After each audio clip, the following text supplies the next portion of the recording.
Salut à tous les amis, nouvelle vidéo, j'espère que vous allez bien. On va revenir sur l'interview donnée par Joan Laporta à pas mal de médias catalans hier, qui est sorti aujourd'hui. Quelques informations également sur le mercato, c'est ce qui nous intéresse, on est en pleine semaine où il n'y a pas de match, donc on va évidemment revenir sur tous ces éléments en essayant quand même de faire la part des choses entre les informations comme d'habitude qui sont un peu plus farfelues et les autres qui sont un peu plus sérieuses. Alors commençons par l'interview donnée par Laporta qui a été très intéressante au demeurant. Donc Laporta, on lui a posé pas mal de questions. On lui a dit est-ce qu'il ne vaut mieux pas pour le Barça plutôt de recruter qu'un joueur à un prix super élevé, vaut mieux pas finalement signer plusieurs joueurs, même un peu moins cher que celui dont on pense tous évidemment, hein, c'est Haaland. Est-ce que ce serait pas mieux pour le projet sportif? Et lui, il a expliqué clairement que le Barça ne va pas faire d'opération qui mettrait en danger le patrimoine du club. Il explique que la force du Barça aujourd'hui, elle doit être collective, elle ne doit pas être individuelle, sinon on se retrouve dans une situation comme on l'avait avec Lionel Messi, où certes lui va performer, mais autour ça va pas forcément performer, et finalement on va sortir en Ligue des Champions très très tôt. Et ainsi, lui a expliqué que toutes les recrues qui signaient au Barça devraient tout simplement respecter l'échelle salariale mise en place. Évidemment, quand il parle d'échelle salariale, il fait référence à la réorganisation, la restructuration de la masse salariale qui a commencé déjà depuis son arrivée. On l'a vu avec certaines baisses de salaire, on l'a vu avec des arrivées de joueurs à un salaire assez bas, on va dire, et donc la continuité de Laporta, c'est de faire ça, baisser la masse salariale, recruter certains joueurs et libérer, vendre certains autres joueurs qui ont un salaire beaucoup plus élevé. Et ça, c'est l'objectif de la team Laporta. Pour en revenir à son interview, il a également expliqué qu'il y avait pas mal de joueurs qui voulaient venir, qui seraient prêts à venir parce que la philosophie du club, la ville, le projet sportif, la façon de jouer, et évidemment ce que représente le Barça au niveau international. Mais à chaque fois que ces joueurs voudraient venir, il faudrait évidemment qu'ils respectent et qu'ils se mettent en conformité en fait avec l'échelle salariale mise en place par le FC Barcelone. Toutes ces phrases en fait, elles font comprendre quelque chose.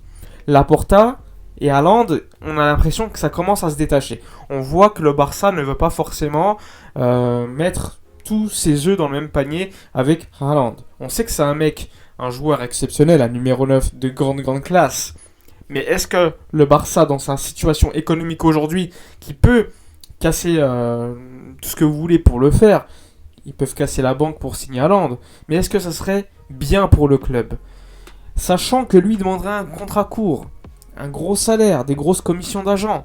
Alors oui, moi personnellement, je serais prêt à faire Haaland dans certaines conditions, avec un contrat long, avec évidemment un salaire qui serait élevé, mais pas aussi élevé que la presse le dit, et pareil pour les commissions d'agents. Mais vu les conditions dont on parle, c'est-à-dire quasiment 70 à 90 millions d'euros de commissions pour le père, pour Raiola, le salaire de 50-60 millions d'euros bruts annuels, un contrat court, avec la clause libératoire de 75 à 80 millions d'euros, tout ça, ça fait quand même pas mal d'argent. Et on sait très bien, si tu mets tout l'argent que tu as sur un joueur, eh bien tu ne risques de pas forcément de te renforcer à d'autres postes. On l'a vu avec Chelsea, qui a gagné la Ligue des Champions en faisant venir Havertz, en faisant venir Chilwell, Ziyech et pas mal d'autres joueurs. Et quand ils ont fait venir un mec à un gros prix, je pense à Lukaku, eh bien ça n'a pas forcément marché. Liverpool, comment ils ont gagné la Ligue des Champions? Salah, Firmino, Jota, pas mal de joueurs qui ne coûtaient pas non plus beaucoup d'argent. Et là, j'ai oublié Mané également. Il y a également, sans oublier, Manchester City. Manchester City qui a acheté des joueurs, certes très très chers, mais c'était pas non plus à 110-120 millions, sauf Grealish, qui ne fonctionne pas à City. Donc moi je me pose des questions. Est-ce que ce serait pas pour l'instant, vu la situation du Barça, plus profitable de signer des joueurs à 60, maximum 70 millions d'euros, se renforcer sur plusieurs lignes, et quand tu auras en fait cette structure de jeunes, de joueurs qui ont cette qualité de fiabilité, etc., là, quand tu seras dans une situation économique, comme City en fait, tu pourras faire venir la cerise sur le gâteau. Après, on peut se poser la question, est-ce qu'il y aura, dans quelques années, quand le Barça sera en meilleure situation économique, ce joueur qui fera la différence? Ça, on peut pas le savoir, mais on peut imaginer que c'est également possible. Et là, le Barça devra évidemment bouger. Donc, ça c'est un vrai débat à avoir. Est-ce qu'on peut miser à tout Est-ce qu'on mise tout sur Haaland, sachant qu'on pourra peut-être ne pas renforcer les autres postes, et on ne sait pas ce qu'il adviendra dans 4-5 ans quand il va peut-être demander à partir, on sera dans une situation économique difficile, etc. Ou est-ce qu'on n'attendrait pas l'éventuelle restructuration de l'équipe, avec des joueurs qui coûtent moins cher, et dans quelques années, quand on sera en meilleure situation, tenter un gros joueur. Ça aussi, c'est un débat qui serait super intéressant à tenir. Donc n'hésitez pas dans les commentaires à donner votre avis relatif à cela. Donc, on continue avec l'interview de Laporta. Elle a été longue. Hein.